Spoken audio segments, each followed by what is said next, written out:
What a week it has been, so many amazing demos, but these were my absolute favorites, with even a surprising one that wasn't originally on the list. If you liked Warcraft 3 and StarCraft 2, you will feel completely at home with Stormgate. The visuals are gorgeous and the gameplay feels very intuitive. At the moment there are 2 races you can play, each with their own unique strategies of course. I will definitely be following this one closely as it gets closer to its full release. With it being free to play, there's absolutely no reason not to give this one a try.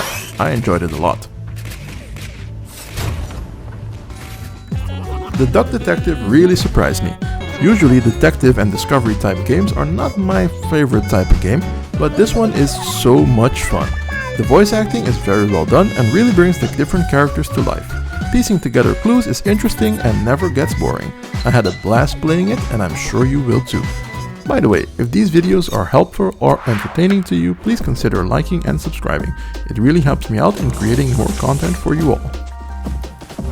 Playing as a cat that is sentenced to clean up the afterlife with his trusty broom, this sets you off on a very cool adventure. Add in a nice dose of humor and you will be sweeping up all the mess in no time. The visuals and music are very well done and I can't wait to see how the rest of the story will unfold. Crypt Custodian for sure will be a must play.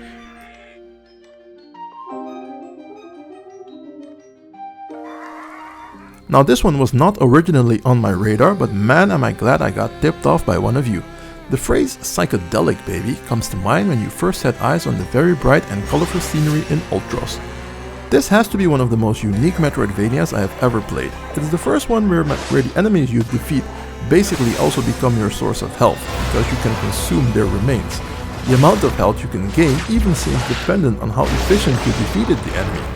Together with more of the classic Metroidvania elements, this game is going to be a blast to play. Laced with African lore and mythology, this game was very interesting to play. Being able to switch between ranged and melee combat at will, while also combining these 2 different styles was a whole lot of fun.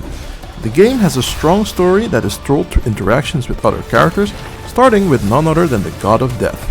You seek his favor in returning the soul of your deceased father, and this sets you off on your journey.